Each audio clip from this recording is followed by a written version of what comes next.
start this Thursday seminar about my past work. Oops, wait a minute, please. All right. Good morning, everybody. I'd like to introduce two, or if time allows, three of my past works regarding this title, as well as a quick introduction myself. So I studied mechanical engineering first, and then later on I moved to the Netherlands to study industrial design because I was very much interested in interior design, architecture, and products, and also getting hands dirty, so making by myself with machines or digital tools. At the moment, back in 2008, digital fabrication, do-it-yourself, these kind of things are kind of emerging. So I set my research in the digital fabrication with irregular, natural, diverse materials. Also, I'm very much interested in human-machine collaborative systems that can handle the creative works such as design and the making. My work experiences are quite different probably from most of you, maybe, because I worked in an artist workshop and architectural design offices, which was an OMA in the Netherlands. Apparently it's quite a large design firms there. And I worked in a couple of digital fabrication laboratories in the CMU, in the University of Tokyo, and ETH in Zurich. My outcome so far had been exhibiting works at the Salon de Mobile in 2013 and Tokyo University of Arts. Also, I published several papers, which were technical papers at the SIGGRAPH 2015, ICRA this year, and some lectures, the most recently ArcFuture. So let me introduce this workshop experience. This is the Vincent Drake, my master of fabrication. So he got such labs with the patchwork pigments and then hardeners and polyester resins and silicones. And he also got he usually cast stuff with the barrel. So he's like storing the bunch of barrels from DSM, which is the Dutch company, specifically contracting with this Vincent Drake. This is a workshop overview there. So it got the most of the machineries, those you can imagine like those circular saw and then two huge CNC milling machines, and it's quite dangerous actually. So you need to know how to use, and this is back in all this myself. Okay, and then I had the opportunity to keep on working on the digital fabrication in Carnegie Mellon as a visiting scholar. And there I met quite interesting people, especially Carl Wills was suggesting the interactive fabrication. So usually people make things like with the tools and the knives and sculpting tools, right? And then directly communicating with the materials. That's how people probably usually, shape things. Nowadays, because digital fabrication came, people spend most of 80% time in front of a computer and then generate the tool passes for milling machines or 3D printers, and then wait for a few hours, and then you cannot do much during this fabrication processes, and then just wait for until it comes out. So they are suggesting this interactive fabrication, which can flexibly change these fabrication processes. I mean, machine systems. So I also found this guy is pretty much doing a similar thing. So he is an artist from 1960s.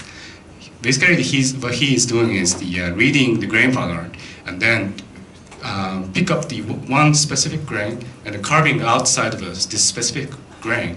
As a result, this shrinked version of the tree came out. So I found it's quite interesting work. So I came up with this idea, which also can recognize grain pattern, and then as I use this grain pattern for milling path. After that, I pour this polyester resin so that I can achieve this partially transparent wooden panels. So this video shows the exhibition at the Salon del Mobile. So let me reduce the sound a bit.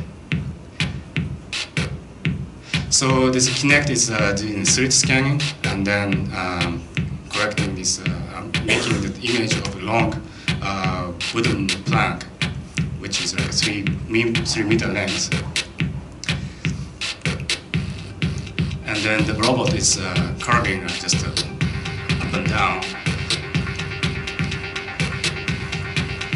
And after that, it looks like a kind of termite eaten, kind of bugs eaten like those wooden things, but I pour the resin after that.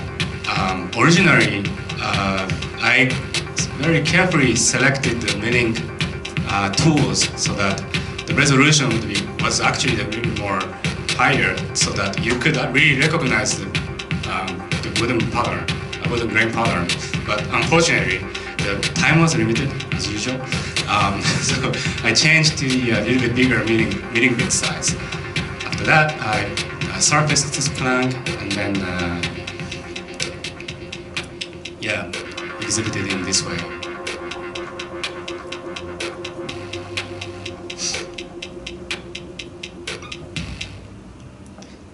So I got several publicities out of this work. For example, those Domus and then Frame magazine, and I had also the opportunities to show it in University of Arts. Oh, sorry, this is actually automatically changing. Anyway, also I had the opportunity to actually put these planks in real planks of architectural project. So there was abandoned school in rural in Japan, in Fukui Prefecture. So we proposed this system. So here, this is actually the real picture from the built work. Maybe you cannot really see which one is digitized grain though. But anyway, it was like that. The second project is architecture scale human-assisted additive manufacturing project. I'd like to stop this automatically changing this page, but okay. So usually, if I try to think about making the large, trying to make the houses out of those printing technologies, you might go for this kind of ideas, such as those two works. On the left is like the powders will be hardened by an array of those, let's say 300 arrays, aligned in one line, which depositing the hardeners onto those powders. On the right one, it's one single nozzle on the very large country over here. It's depositing the cement itself. And of course, this large CNC gantry is very bulky, costly, and inflexible. On the human-computer interaction side, people developed quite cool systems which can take advantage of the human capability. So left one is like humans are supposed to bring this router on the very approximate place, and then inside of the router there is a sound motor is adjusting the tool position so that you can carve so that the machine can take over the precise work. On the right one, the projection mapping system is the support guiding the human where to carve and where not to carve. So according to the color guidance. But those are pretty much limited in a small scale. So our contribution here is the instead of this kind of system, large printing house system, we made this projection mapping system, which projecting the one-to-one scale architecture drawing on the construction site, so that people are bringing this printing nozzle, then following the guidance systems. So not only this, we had three kind of elements we could propose. So first, we reconsider the printing material itself. So if you print buildings out of those powders, each layer is just adds 1 millimeter for each. So it never ever finish to print a house, right? So we use this porous material out of the chopsticks and wood glue, and then we also developed this stick dispenser machines together with this guidance system. So those are kind of including everything. And this workflow was our contribution. So we took these chopsticks as a very, excuse me, I need to stop this. Anyway, very light material without,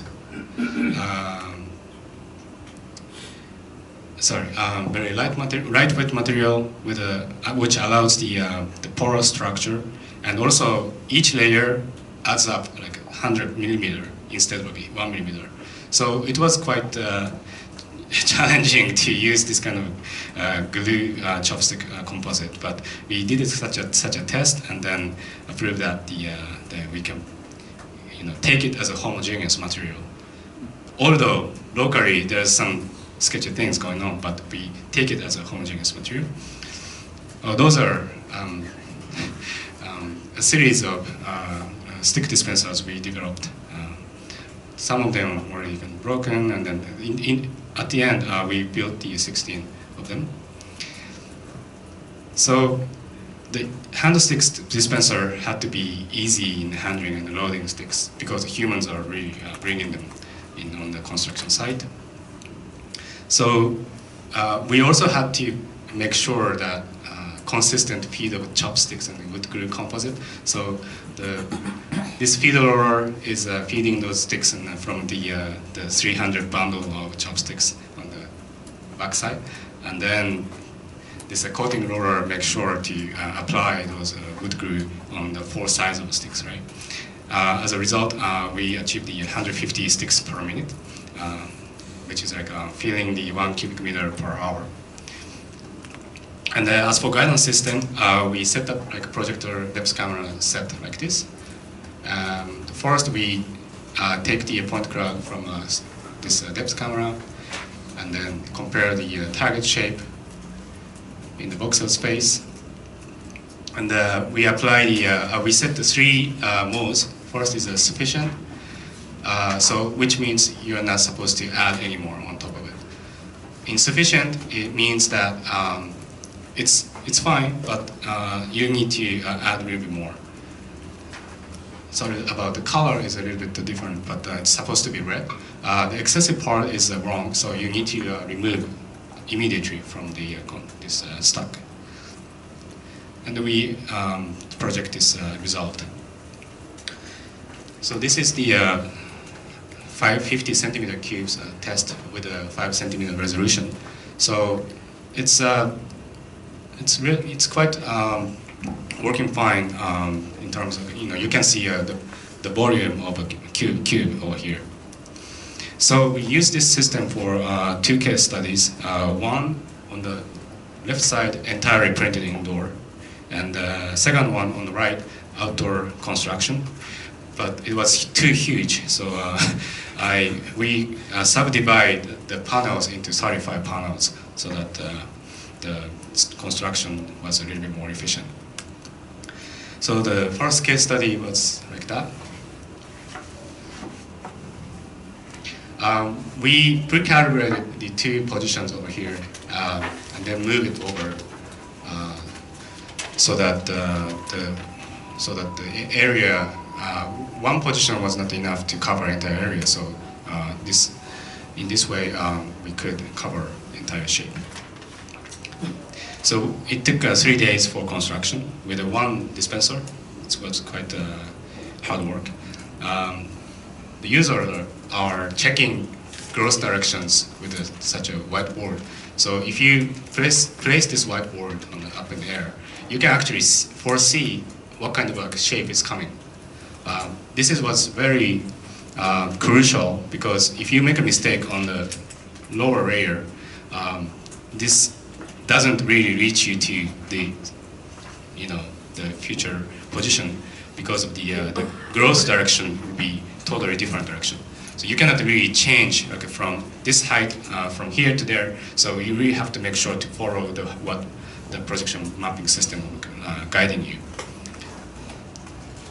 As a result, 94% fitness was achieved. So that was pretty good. The second one is a little bit larger. And we used the almost 1 million chopsticks. And then printing on site up to the first 1 meter, and then the rest of the 35 panels were simultaneously constructed in indoor and then assembled. So if the scale becomes a little bit bigger, many issues are popping up, as you never expect. First of all, the limited time, and construction with also the minimum setup. Also, the safety had to come first, because we are also, that was, I'm sorry, I didn't tell you, but that was a university research project with the 20 master students working for only this project. So I had to really make sure that all the students are pretty much safe. So, for example, like the people wouldn't try to reach this kind of overhangs and then fall down. So, as a concept, of course, we could build such a conventional scaffoldings, but it's huge, bulky, and it's very different from what we wanted to achieve from beginning. The concept is the minimum additive manufacturing system for architecture or building. This kind of cherry pickers as well. Personally, I wanted to see those 4 cherry pickers kind of following this crazy shape. This mobile scaffoldings we actually used for the first case study, but it also was, turned out to be quite dangerous because of the quite strong wind in, it was like November, and then in a vast area, so we were quite worried about it.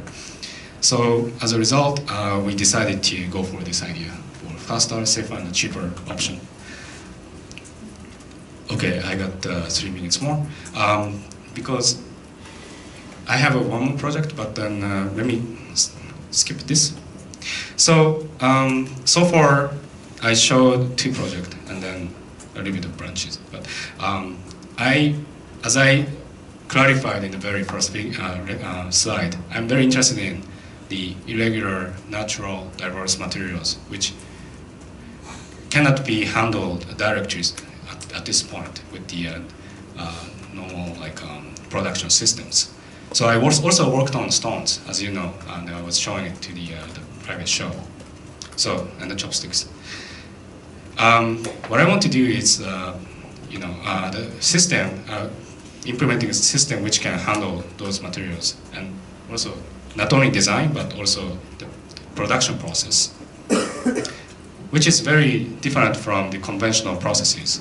Like, usually, conventional processes start from raw materials, but a lot of standardization processes in between are involved.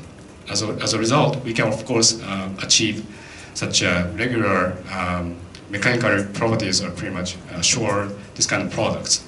Also, same as the recycled materials on the bottom.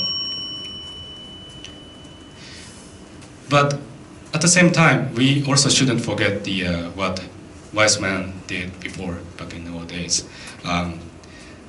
This kind of materials are actually used, but it requires a lot of decision making for the skilled craftsmen or carpenters who are very much experienced.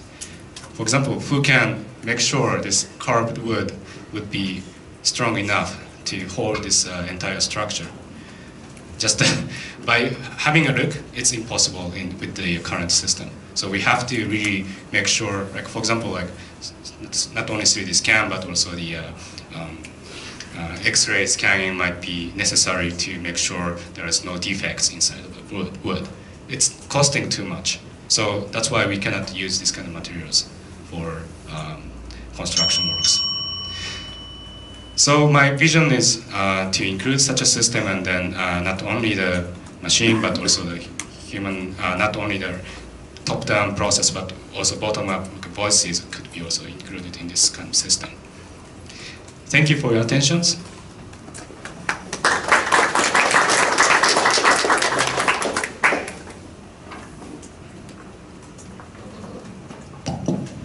Any comment, and not only questions, but because any comment is very appreciated. Yes, Fabrice? Very cool work. I love your approach and